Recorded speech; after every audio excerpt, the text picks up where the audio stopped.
Bueno, ahora el análisis frente a frente con el exgobernador Alejandro García Padilla y el senador y expresidente del Senado, Tomás Rivera Schatz. Buenas tardes. Buenas tardes, Iván. Buenas tardes, Alejandro. Buenas tardes, Puerto Rico. Buenas tardes a ambos y al país. Vamos a comenzar con el tema de este hallazgo. ¿Cómo se explica el hallazgo de 50 kilos de supuesta cocaína en un almacén de una cárcel en Puerto Rico? ¿Qué nos dice esto? Pero es inaudito y la definición de inaudito es algo nunca escuchado, ¿verdad? Que la seguridad en las cárceles permita esto. Me parece a mí que se ha descuidado por demasiado tiempo, muchos años del manejo, el adiestramiento y los fondos en el Departamento de Corrección para evitar este tipo de circunstancias. Sabemos que ha sido un mal de décadas, no solamente en Puerto Rico, en todos los Estados Unidos, que personas que están siendo tratadas como criminales, pero en realidad son enfermos, adictos, hacen lo que sea por obtener la sustancia, ¿verdad?, que hasta ahora ha sido ilegal y que les mantiene, ¿verdad?, enfermos, les mantiene de esa manera confinados a una enfermedad. ¿Cómo se atiende este problema? Pues comprendiendo que el adicto es un enfermo, no un criminal, y que hay que tratarlo como enfermo. Una persona que tiene una adicción es una persona que no puede controlar, no es dueño de sí para controlar el impulso que le obliga a desear lo que sea, aquello a lo que es adicto, ¿verdad? Y hay elementos que afectan, que coinciden.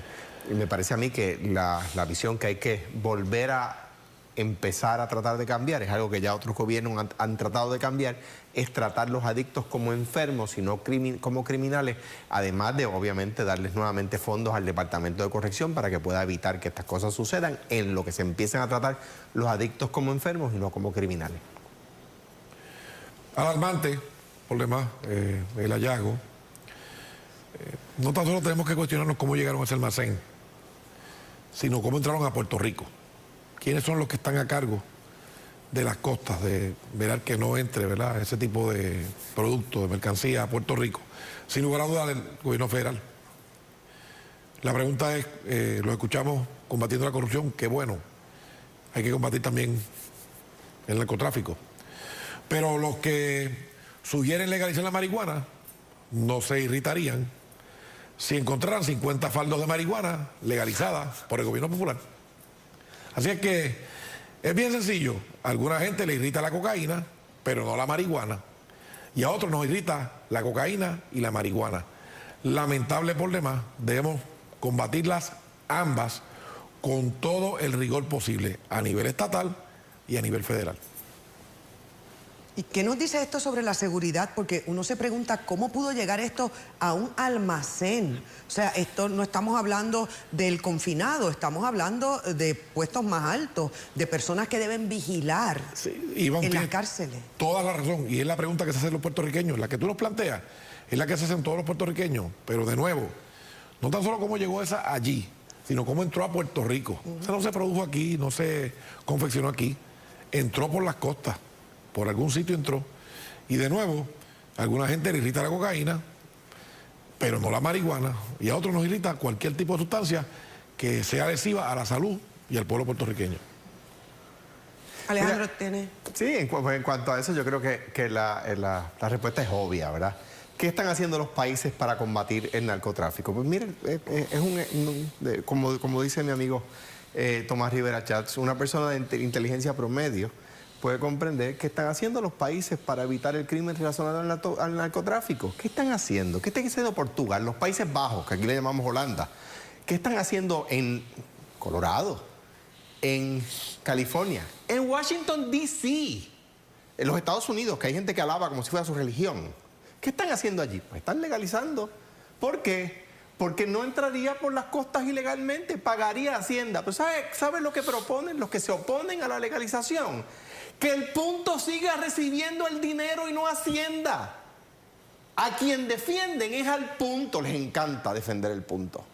Porque esos son los que cobran en vez de Hacienda.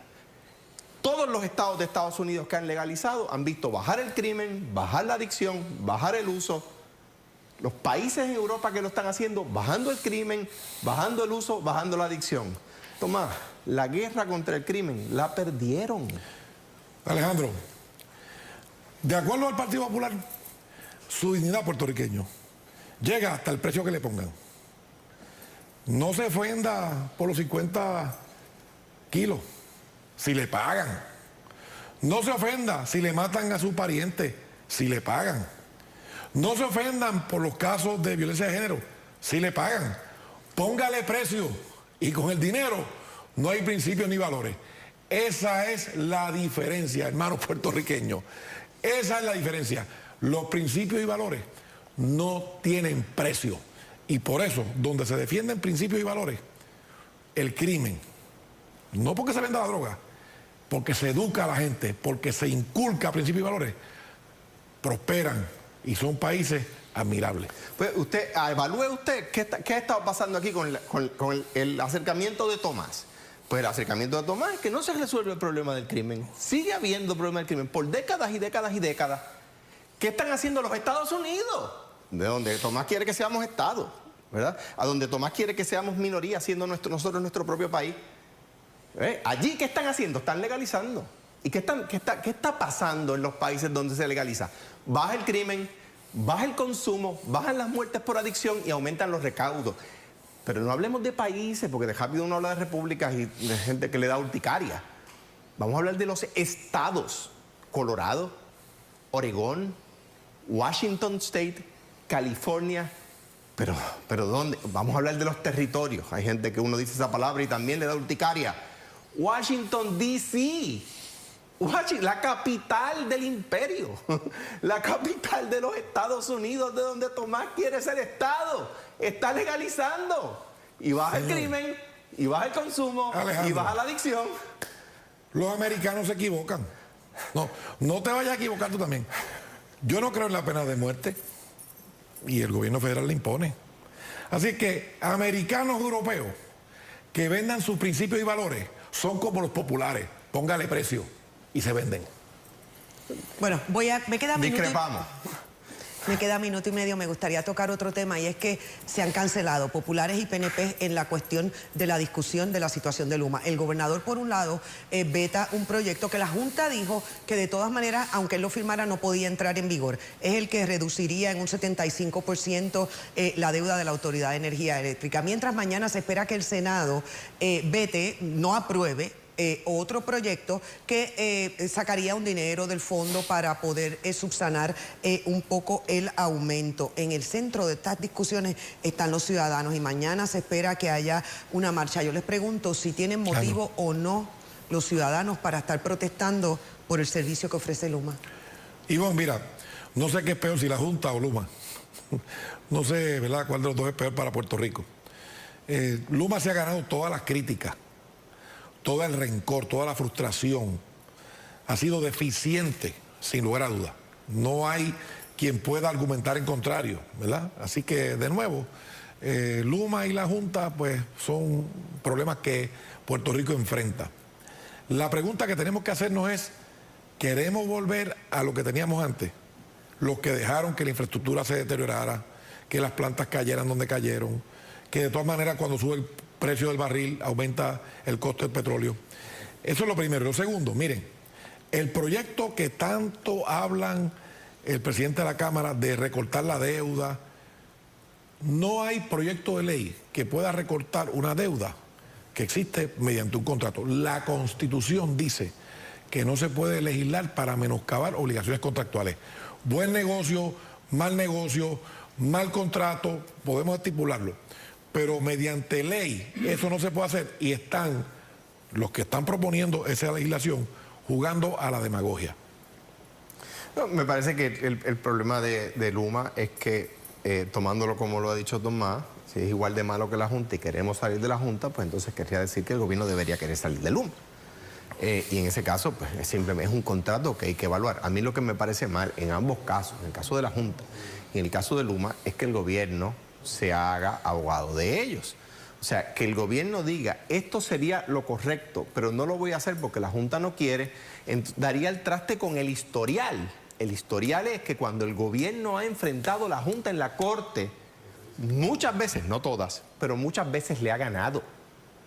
Entonces, por ejemplo, en cuanto a eso, número 2, ¿por qué no aumentarle el salario mínimo a los que trabajan en los restaurantes? ¿Por qué no hacerlo? Si bien es cierto que mis 2 hijos mayores ahora mismo son mozos en un restaurante. Y la verdad es que con las propinas ganan bastante más de lo que se dice públicamente. Esa es la verdad de mi experiencia. Y mis hijos son simplemente mozos en un restaurante. Pero aumentarle el salario básico, yo creo que no hay excusa para no hacerlo. Es mi posición al respecto. Y en cuanto a la Junta y a Luma, lo que está mal es que el gobierno les defienda a ellos y no al país. Bueno, mañana tendremos la oportunidad de analizar la manifestación que ocurra. Muchas gracias por el análisis.